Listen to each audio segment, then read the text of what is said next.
देवेंद्र फडणवीस अनपेक्षितपणे उपमुख्यमंत्री झाले आणि सर्वांनाच आश्चर्याचा धक्का बसला। मात्र हे उपमुख्यमंत्री पद नेमकं कसं जन्माला आलं, आतापर्यंत कधी कधी आणि नेमकं कोण कोण कशा प्रकारे उपमुख्यमंत्री झालं, उपमुख्यमंत्री पदामुळे अजित पवार आणि देवेंद्र फडणवीसांच्या नावावर कोणता रेकॉर्ड नोंदवला गेला आणि असे 6 जण नेमके कोणते आहेत की ज्यांना उपमुख्यमंत्री पदानंतर पुन्हा कधीच मुख्यमंत्री होता आलं नाही, अशा सगळ्या बाबींचा आढावा घेणारा हा रिपोर्ट पहा। मी स्वतः बाहेर असेल पण पूर्णपणे या ठिकाणी हे सरकार योग्य प्रकारे चाललं पाहिजे ही जबाबदारी माझी देखील असेल। देवेंद्र गंगाधरराव फडणवीस उपमुख्यमंत्री पद आणि महाराष्ट्राचं राजकारण जर बघितलं तर यामध्ये अनेक रंजक गोष्टी दडल्यात।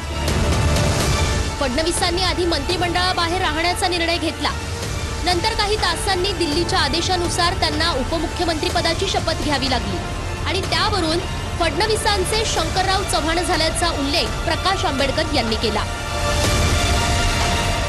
आणि श्री एकनाथ शिंदे हे मुख्यमंत्री होतील। शिंदे साहेबांसोबत असलेले अपक्षांमधले आणि भारतीय जनता पक्षाचे असे सगळे लोक या एक्सपान्शन मध्ये या मंत्रिमंडळात येतील। मी स्वतः बाहेर असेल पण पूर्णपणे या ठिकाणी हे सरकार योग्य प्रकारे चाललं पाहिजे ही जबाबदारी माझी देखील असेल। देवेंद्र फडणवीस मुख्यमंत्री होणार म्हणून अशी चर्चा होती, परंतु त्यांच्या असणाऱ्या अध्यक्षाने आणि त्यांच्या सेंट्रल लीडरशिपने त्यांना आदेश दिला की तुम्ही असणारा डेप्युटी चीफ मिनिस्टर व्हा, म्हणून मी असताना म्हणालो की देवेंद्र फडणवीस यांचे असणारे शंकरराव चव्हाण झाले।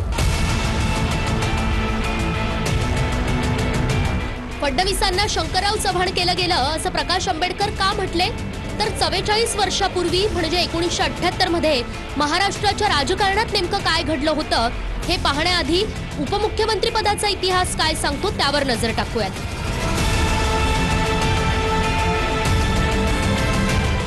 उपमुख्यमंत्री पदाआधी उपपंतप्रधान हे पद भारताच्या राजकारणात जन्माला आलं। सरदार वल्लभभाई पटेल देशाचे पहिले उपपंतप्रधान झाले। नंतर 90च्या दशकात आडवाणींपासून अनेक जण उपपंतप्रधान बनले।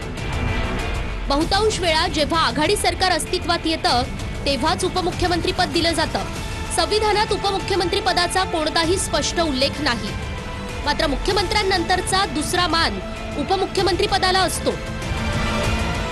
महाराष्ट्रात 1978 साली पहिल्यांदा उपमुख्यमंत्री पद अस्तित्वात आलं, तेव्हा यशवंतराव चव्हाणांची रेड्डी काँग्रेस आणि आय काँग्रेसनं मिळून सत्ता मिळवली।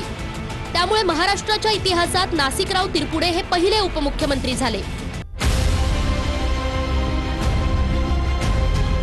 उरला विषय तो म्हणजे वर्तमानातले देवेंद्र फडणवीस आणि इतिहासात शंकरराव चव्हाणांसोबत घडलेल्या गोष्टीचा। आणि ती गोष्ट म्हणजे 1974 साली शंकरराव चव्हाण महाराष्ट्राचे मुख्यमंत्री होते आणि शंकरराव चव्हाणांच्या मंत्रिमंडळात शरद पवारांना गृहराज्य मंत्रिपदाची जबाबदारी मिळाली। पुढे 1977 मध्ये इंदिरा गांधींच्या आणीबाणी विरोधात महाराष्ट्र काँग्रेस 2 गटांमध्ये विभागली गेली।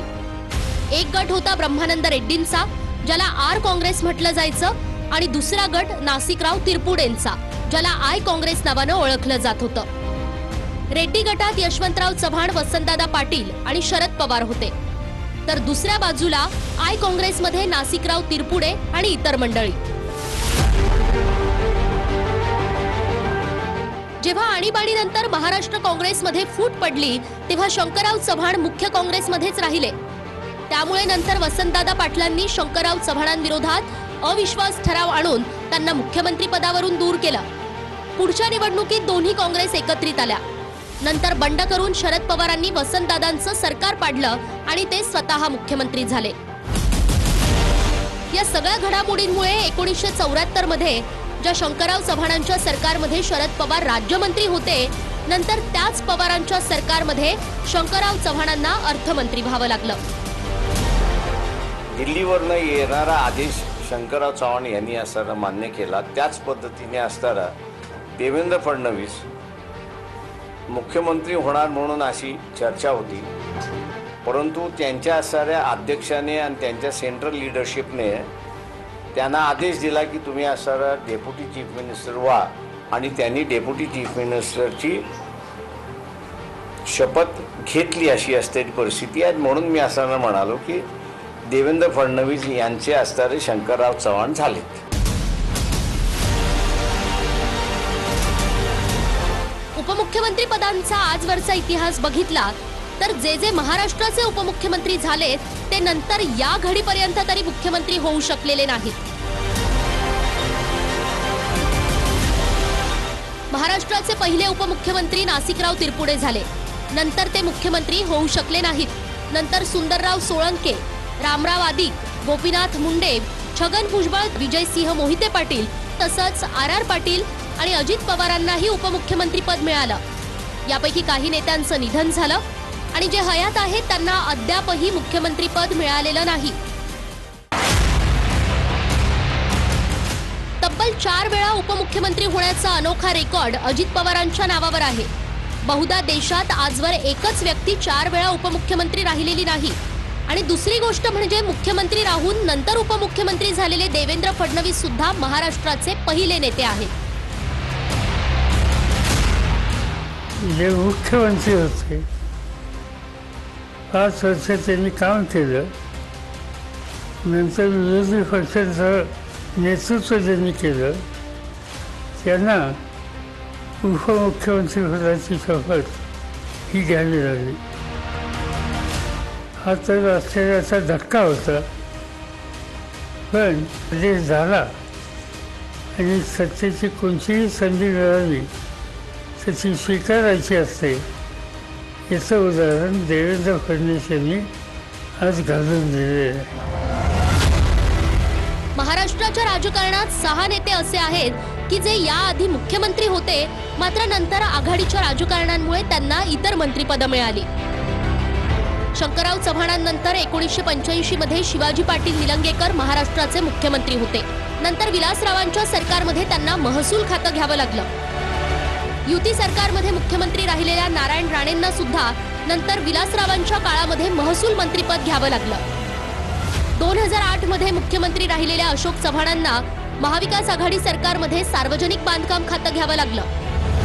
आणि 2014 मध्ये मुख्यमंत्री राहिलेले फडणवीस 2022च्या शिंदे सरकारमध्ये उपमुख्यमंत्री झाले.